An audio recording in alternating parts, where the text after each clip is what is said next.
Hola, ¿qué tal? Bienvenidos a todos a una nueva entrega de este curso de programación en Java. Bueno, pues vamos a continuar en este vídeo con lo que estábamos viendo en el anterior. Si recordáis, vimos pues cómo manejar los eventos que pueden ocurrir en un cuadro de texto. Y para ello hicimos un ejemplo muy sencillo, con el único objetivo de ver la sintaxis, las clases, las interfaces y los métodos que participan, ¿no?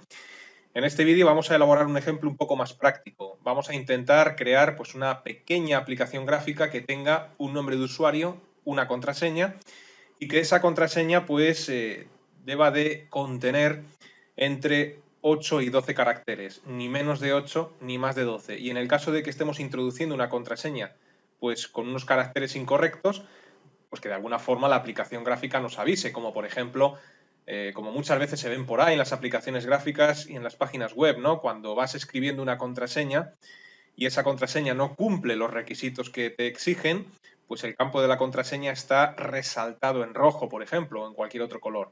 Y en el momento en que la contraseña ya cumple con los requisitos establecidos, en el ejemplo que vamos a poner nosotros, que tenga entre 8 y 12 caracteres, pues entonces que se quite ese sombreado rojo del campo contraseña. Bueno, pues vamos a elaborar este ejemplo. Y para verlo, pues partimos de un marco y una lámina, ni más ni menos. Es decir, al ejecutar no hay nada, como podéis ver. Entonces yo lo que pretendo es incluir los siguientes elementos. Por un lado, una etiqueta que informe pues, de un texto, una etiqueta que tenga el texto usuario, por ejemplo. A continuación, un cuadro de texto para introducir el usuario. Luego debajo, pues otra etiqueta que ponga, por ejemplo, contraseña. Y a la derecha, pues un cuadro de texto para introducir la contraseña. Y ya que estamos, me imagino que sabréis que los cuadros de texto de contraseña normalmente pues, son invisibles al usuario, ¿no? Es decir, cuando tú vas escribiendo la contraseña van apareciendo una serie de asteriscos, ¿no? Pues para que nadie pueda ver la contraseña por si hubiera alguien detrás de ti o junto a ti en el ordenador, ¿no? Bueno, pues vamos a ver cómo se construyen estos campos de contraseña que a medida que escribes ponen asteriscos en Java, ¿no? Y luego, pues por aplicar un poquito lo que hemos ido viendo en vídeos anteriores, pues vamos a incluir en la parte inferior un botón grande que se supone que sería para enviar los datos a algún lado, ¿no? A una base de datos, aunque eso todavía no lo sabemos hacer. Pero bueno, por ir aplicando todo lo que hemos ido viendo hasta ahora, pues vamos a trabajar también con la UTS para que en la parte superior pues estén estos elementos que he descrito y en la parte inferior pues tengamos ese botón alargado que podamos pulsar en él, ¿no? Y como digo, partimos de un marco y una lámina completamente vacía, así que vamos a comenzar desde aquí. ¿Y por dónde comenzar? Bueno, pues me tendré que plantear cómo quiero que estén esos layouts, ¿no? Es decir, si yo quiero que en la parte superior pues estén estos elementos que he dicho antes, dos etiquetas y dos cuadros de texto, y en la parte inferior pues esté un gran botón, bueno, pues yo lo veo de la siguiente forma. La lámina principal debería de estar distribuida pues de forma border layout, ¿no?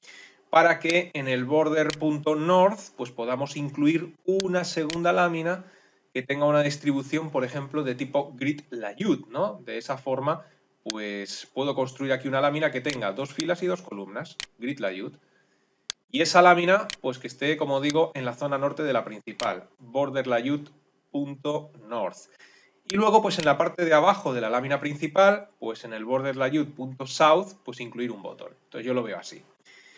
Y por ahí voy a empezar, ¿no? Entonces, si yo quiero decirle a la lámina principal que tiene que tener una distribución de tipo border layout, pues lo que debemos hacer, tal y como vimos en vídeos anteriores, es meternos en el constructor de la lámina y decirle set layout, bien escrito a ser posible, abrimos paréntesis e instanciamos border layout. Border layout. Bueno, pues de esta forma ya le hemos dicho a nuestra lámina que tiene que tener esa disposición. Vemos que Eclipse nos está marcando pues, con un error border layout y esto pues, será porque hay que importar el paquete pertinente, que es el paquete Java AWT, que es donde está la clase border layout. Bueno, pues importado queda, ¿no? Aquí está. Voy a importar el paquete entero. Bien. Pues esto en cuanto a la lámina principal. Ahora, necesito una segunda lámina que tenga una distribución, esa segunda lámina de tipo grid layout con dos columnas y dos filas, ¿no? Luego entonces eso lo hago de la siguiente forma. Me creo una instancia perteneciente a la clase JPanel, a la cual voy a llamar, por ejemplo, lámina superior. La voy a llamar así porque esta es la que tiene que estar en la parte superior del marco dentro de la lámina principal, ¿no? Y esto va a ser igual a new jPanel. Bien, y una vez que ya nos hemos creado la instancia, pues vamos a decirle que lámina superior tiene que tener una distribución de tipo gridlayout 2.2, ¿no? Luego entonces aquí le decimos que lámina superior punto setLayout y aquí pues le decimos new grid layout y 2.2. 2 columnas, 2 filas.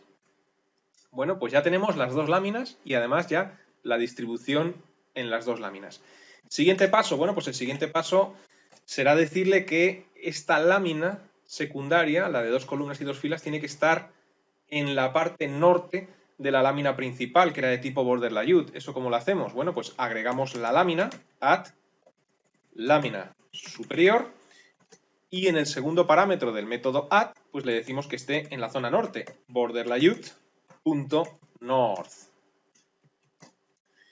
Con lo cual, aunque nosotros ahora mismo, si ejecutamos el programa, no vemos absolutamente nada, pues por un lado tendríamos el marco, por otro lado tendríamos la lámina principal, que es de tipo border layout, y en el border layout.north, es decir, en la zona superior, tenemos la lámina secundaria, que tiene pues 2 filas y 2 columnas, ¿no? Es decir, tendríamos esto, aunque está completamente vacío, porque todavía no tenemos componentes, ¿no? Bueno, pues una vez que tenemos esto, empezamos. Yo dije que en la lámina superior debería de haber 2 etiquetas, ¿no? Entre otras cosas, una con el texto de usuario y otra con el texto de contraseña. ¿Cómo construíamos etiquetas? Pues utilizando la clase JLabel, ¿no? Instanciando la clase JLabel. Luego entonces JLabel etiqueta 1 es igual a new JLabel. Y como texto, en el constructor de JLabel, pues le metemos usuario, ¿no? Y hacemos lo mismo con una segunda etiqueta. Bueno, pues JLabel etiqueta 2 es igual a new JLabel y aquí que ponga, por ejemplo, contraseña. Bien, pues ya tenemos instanciadas esas dos etiquetas con el texto correspondiente. Lo siguiente que quiero, ¿qué es? Lo siguiente que quiero es un cuadro de texto donde el usuario pueda introducir pues, el nombre del usuario, ¿no? Eso va a ser un JTextField, o entonces JTextField, vamos creándolo. Vamos a llamar a este cuadro de usuario, pues por ejemplo, C usuario es igual a new JTextField. Y vamos a decir que esto tenga una longitud de 15 columnas. Vale. Y a continuación, pues vamos a agregar la contraseña. Y esto es nuevo porque no podemos utilizar un JTextField porque el JTextField cuando el usuario escribe se ve. Entonces yo quiero que aparezcan asteriscos. Y eso se consigue pues con una clase que se llama JPasswordField. Y excepto porque salen asteriscos en vez de caracteres, por lo demás es exactamente igual que un JTextField. Tienen casi los mismos métodos y se utiliza de forma muy similar, ¿no? Luego entonces JPasswordField, vamos a llamar por ejemplo pues a este cuadro pues ccontra igual a new JPasswordField y vamos a decirle que igualmente pues tiene una longitud de 15 columnas. Bueno, pues así es como se construye un cuadro de tipo contraseña. ¿Qué nos queda? Bueno, pues una vez que hemos construido todos los elementos, decirle dónde tiene que ir un elemento, dónde tiene que ir otro, etcétera, etcétera, ¿no? Entonces, tanto las etiquetas, los JLabel, como el JTextField y este último JPassword tienen que ir en la lámina superior. Bueno, pues vamos a ello. Habría que decir lámina superior punto add para que agregue en esta lámina el primero de los elementos, que es etiqueta 1, el primer JLabel. Con lo cual, digamos que en la primera celda, ¿no?, del grid layout acabo de agregar esa etiqueta. Seguimos, lámina superior,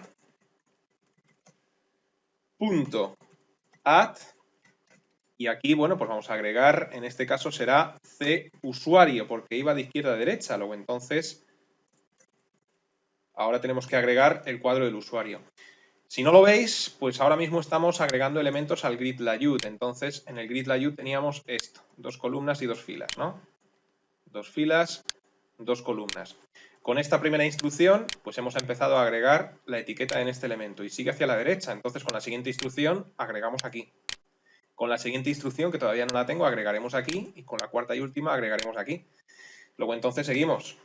Ya tenemos la fila de arriba, lámina superior, ahora hay que agregar la segunda etiqueta, etiqueta 2, y ahora pues por último tenemos que agregar lámina superior punto add el cuadro de la contraseña, es decir, c-contra. Con lo cual ya hemos agregado todos los elementos en la lámina de arriba, en la lámina superior, pero nos queda por agregar el botón que yo dije que quería introducir en la parte inferior de la lámina principal. Es decir, tenemos la lámina principal, dentro de la lámina principal tenemos aquí el grid layout ya totalmente completado, pero yo quiero agregar ahora aquí, en la parte inferior de la lámina principal, un botón. Luego entonces aquí lo que voy a hacer va a ser instanciar un botón que todavía no lo había hecho, al cual voy a llamar, por ejemplo, enviar, y le digo que esto va a ser igual a new JButton, y que en este botón ponga como texto, por ejemplo, enviar. No va a funcionar en absoluto, no va a hacer nada, pero bueno, simplemente por utilizar los layouts, ¿no? Y ahora, si lo queremos agregar a la lámina principal, pues simplemente add. Recordamos que estamos en el constructor de la lámina principal, ¿no? Entonces, add, nombre de instancia, enviar, y como segundo parámetro, pues le tendré que decir border layout.south para que lo agregue en la zona sur, ¿no? Y bueno, pues una vez que hemos hecho todo esto, evidentemente falta agregar la funcionalidad, ¿no? Que es lo más importante, pero lo que es la interfaz gráfica, si no me he equivocado, debería de estar, ¿no? Y efectivamente, esto es lo que yo quería. Entonces aquí tenemos el grid layout, aquí arriba, 2 columnas, 2 filas, y aquí el botón de enviar. Entonces, si escribimos algo en usuario, pues vemos que se escribe, pero si escribimos algo en contraseña, fijaos cómo aparecen asteriscos. Bueno, pues ahora se trata de agregar la funcionalidad, y la funcionalidad va a consistir en decirle a nuestra aplicación gráfica que lo que introduzcamos aquí tiene que estar entre 8 y 12 caracteres. Y lo va a indicar pues, de una forma muy común, que seguramente hayáis visto ya en páginas web y en otras aplicaciones gráficas. Y es que según vamos escribiendo, hasta que no llegue al carácter número 8, este cuadro de texto tiene que estar rojo. En el momento en que mi contraseña llega al carácter 8, tiene que ponerse blanco. Si sigo escribiendo, carácter 9, carácter 10, carácter 11, carácter 12, sigue blanco. Pero si me paso del 12 y sigo escribiendo caracteres, vuelve a tornarse en rojo, ¿no? Bueno, pues esto es un comportamiento típico. Y para ello, pues vamos a utilizar, pues, las interfaces, las clases y métodos que vimos en el vídeo anterior para controlar, pues, los eventos en un cuadro de texto y también válido para un JPassword field. Luego, entonces, el siguiente paso, ¿cuál sería? Bueno, pues sería crear la clase que va a manejar estos eventos, ¿no? La clase receptora de los eventos. Luego, entonces, lo que hacemos es lo siguiente. Nos situamos dentro de la clase de la lámina, pero a continuación del constructor, y aquí creamos una clase interna que sea capaz de gestionar estos eventos. Luego, entonces, private class, y vamos a llamar, por ejemplo, a esta clase comprueba-pass, ¿no? O de comprueba password. Y evidentemente, pues esta clase debe de implementar, como vimos en el vídeo anterior, la interfaz Document Listener. Esto es, abrimos la llave, la vamos cerrando ya y vamos a dejar que sea Eclipse el que importe pues, el paquete necesario y también dejemos que sea Eclipse el que implemente los métodos que nos faltan. Con lo cual ya tengo aquí ChangeItUpdate, InsertUpdate, RemoveUpdate. Bueno, pues esto ya está, ¿no? Siguiente paso. Bueno, pues el siguiente paso es decirle, pues lo que os he comentado antes, que a medida que vayamos introduciendo caracteres, pues nos resalte en rojo el password, ¿no? El JPassword. ¿Y eso cómo lo hacemos? Bien, pues nosotros hemos visto ya hace bastantes vídeos que existe una propiedad, que es la propiedad length, que me permite saber la longitud de un string, la longitud de una cadena de caracteres, ¿no? Bueno, pues quizás podamos utilizar esta propiedad length para saber cuál es la longitud del password que el usuario está introduciendo. De tal forma que si la longitud es menor que 8 o la longitud es mayor que 12, el cuadro de la contraseña lo resalte en rojo y en caso contrario, pues que lo resalte en blanco, ¿no? Y para eso, pues, debo de poder capturar el texto que el usuario está escribiendo en el cuadro de la contraseña. Y para eso, pues tenemos un método, que es el método getPassword, perteneciente a la clase JPasswordField, ¿no? Vámonos un segundo a la API para ver que efectivamente pues este método pertenece a la clase JPasswordField. Bueno, pues aquí tenemos la clase JPasswordField que, como podéis observar, hereda de JTestField y JTestComponent. Es por este motivo que todos los métodos que puedas utilizar en JTestField pues los puedes utilizar en JPasswordField más los suyos propios. Y es que resulta que además de los que hereda, pues esta clase tiene un método, que es el que hacía referencia yo hace un segundo, que es el método getPassword. Aquí está, ¿no? Y lo que hace, como podéis ver en la API, es devolvernos el texto contenido en este componente de texto. Vamos, que nos devuelve el texto. Pero fijaos en una cosa, esto no devuelve un string, esto lo que devuelve es un array. Fijaos que nos lo está diciendo ahí la API, ¿no? Un array de tipo char. Es decir, lo que hace esto es cuando uno introduce una contraseña dentro de ese campo, pues lo que hace es almacenar cada carácter en un array de tipo char, ¿no? Es decir, en el caso de que, por ejemplo, introduzcamos Juan, que es mi nombre, pues el primer carácter lo almacena en la posición 0 de un array de tipo char, el segundo carácter lo almacena en la posición 1 de un array de tipo char, etc. No devuelve un string, devuelve un char. Pero estamos de suerte porque la propiedad length, a la que yo hice referencia antes, además de poder determinar la longitud de un string, también determina la longitud de un array. Y lo hemos visto en numerosos vídeos anteriormente, ¿no? Luego entonces, una vez que hemos visto todo esto, pues nos vamos a nuestro código y lo que tendremos que hacer es lo siguiente. Ya que hemos visto que esto pues lo que hace es devolvernos el método getPassword, devuelve un array de char, pues en el método insertUpdate nos ponemos a programar. ¿Y por qué en este método? Pues porque este método se ejecuta cada vez que el usuario inserta un carácter y yo quiero que compruebe la longitud de la contraseña cada vez que introduzcas un carácter o a medida que vamos escribiendo caracteres, ¿no? Luego entonces yo lo que haría dentro de este método insertUpdate sería declarar un char al cual voy a llamar, por ejemplo, contraseña, ¿vale? Y después voy a almacenar en este char pues lo que hay escrito en el campo contraseña. Y aquí me voy a encontrar con un problema. Contraseña, esto tiene que ser igual a c-contra, que si recordáis era el nombre del campo contraseña, punto getPassword. Fíjate que no me sale el asistente en Eclipse y que además cuando termino de escribir el método me marca un error en el campo contraseña. ¿Por qué? Bueno, pues porque este campo lo he definido en el constructor. Luego entonces, ¿dónde está? Aquí. Al definirlo en el constructor, pues esta variable, esta instancia, tiene ámbito de método, es decir, desde la llave de apertura del constructor hasta la llave de cierre, con lo cual no es visible desde este método de la clase interna. Solución, bueno, pues en vez de definirlo aquí, pues lo que hacemos es definirlo fuera, es decir, yo cojo esto, lo corto y lo defino en la clase principal, es decir, justo antes de la llave de cierre, le digo JPassword field c-contra. Lo podía haber pegado, ya que lo corté, pero bueno. Es decir, lo defino en la clase principal y de esta forma consigo que esta instancia tenga un ámbito de clase y sea visible por todos los métodos de la clase e incluso por los métodos de la clase interna. Una de las funcionalidades u objetivos de las clases internas es precisamente este. Fíjate cómo al hacerlo ya me desaparece por completo el error que nos aparecía antes, ¿no?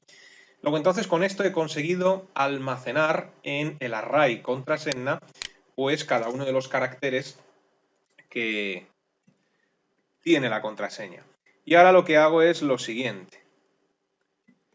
A continuación evalúo con un if, pues si la longitud de este array contraseña.length es menor que 8 o, recordamos el operador o lógico, dos barras verticales, contraseña.length es mayor que 12. Y en el caso de que esto sea verdad, pues entonces lo que tienes que hacer es resaltarme c-contra en rojo. Entonces, los JTestField y los JPasswordField tienen un método para poder establecer un color de fondo rojo, que es el método setBackground. Y vimos en su día cómo manejar los colores, entonces esto es color.red. Si tenéis duda con lo de los colores, pues repasar el vídeo correspondiente. Con lo cual hemos dicho que si tiene menos de 8 o más de 12, nos lo ponga en rojo, pero también hay que decirle qué hacer en el caso contrario, en el caso de que sea correcto, es decir, else, pues lo que tienes que hacer es c-contra, resaltarlo en blanco, porque si no le decimos esto, lo va a dejar en rojo incluso cuando esté bien. Luego entonces, setBackground, color.white. Bueno. Bien, pues una vez que hemos hecho esto, si no se me, sí, se me ha olvidado algo, digo, si no se me ha olvidado algo debería funcionar. Vamos a ver, la clase que maneja los eventos está construida, pero ahora hace falta instanciar esta clase y poner al campo contraseña a la escucha. Y ahí tenemos que utilizar Pues lo que vimos en el vídeo anterior, el método getDocument. Luego entonces, a continuación de la iniciación de ccontra, ponemos a ccontra a la escucha del evento de tipo document. Y esto lo hacemos diciendo ccontra.getDocument para que me devuelva el documento y .addDocumentListener. Si recordáis, en el vídeo anterior lo hacíamos en dos pasos, ¿no? Por un lado, almacenaba en una variable de tipo document, pues el documento, ccontra.getDocument, y luego sobre esa variable aplicaba el método addDocumentListener. Lo puedes hacer en un único paso, que es como lo estoy haciendo ahora, ¿no? Y aquí pues tendremos que pasarle una instancia que todavía no he construido, a la cual voy a llamar, por ejemplo, mi evento, ¿no? Una instancia perteneciente a la clase comprueba_pass. Luego entonces lo que tenemos que hacer es, en algún punto superior, pues, por ejemplo un par de líneas más arriba, crearnos la instancia perteneciente a comprueba_pass. Luego entonces comprueba_pass, mi evento es igual a new comprueba_pass. Bueno, y ahora sí, ahora creo que ya no me falta absolutamente nada, ¿no? Entonces ejecutamos nuestro programa. Bien, tenemos aquí el usuario y la contraseña, podemos escribir en usuario perfectamente y ahora, cuando empecemos a escribir en contraseña, hasta que no lleguemos a los 8 caracteres, pues no debería de ponerse blanco. Fijaos cómo voy escribiendo y me lo resalta en rojo, porque de momento la contraseña es incorrecta, no tiene los 8 caracteres. Ahora sí, ya he llegado a los 8 caracteres, pero si sigo escribiendo 9, 10, 11, 12, pues cuando sobrepaso el 12, vuelve a resaltarse en rojo, ¿no? Bueno, pues esto es lo que perseguíamos en este ejemplo, ¿no? Evidentemente es para ver cómo se hace. Habría que indicarle al usuario de alguna forma que la contraseña debe tener entre 8 y 12 caracteres, pues con un JLabel por aquí, ¿no? Que le informe o algo por el estilo. Pero bueno, el ejemplo queda construido. Si nosotros borramos, por cierto, pues fíjate cómo nos lo deja en rojo. Quizás deberíamos de controlar esto también. Para controlar que al borrar, pues nos lo ponga en blanco, deberíamos de hacer exactamente lo mismo en el método removeUpdate, ¿no? Porque cada vez que borramos estamos ejecutando este método. Bueno, pues mirad, vamos a intentarlo. Voy a coger todo el código del método anterior por hacerlo de una manera rápida, aunque quizás no es la más elegante. Lo pegamos dentro de este método. Espero no haberme saltado ninguna llave ni nada. Y volvemos a probar el usuario bien. Y ahora voy escribiendo. Bien, y ahora cuando borre, pues llega un momento en que ahí está correcto y si sigo borrando, pues vuelve a estar mal, ¿no? Y puedo seguir escribiendo, puedo seguir borrando. Bueno, pues ya hemos conseguido completar la aplicación por completo, ¿no?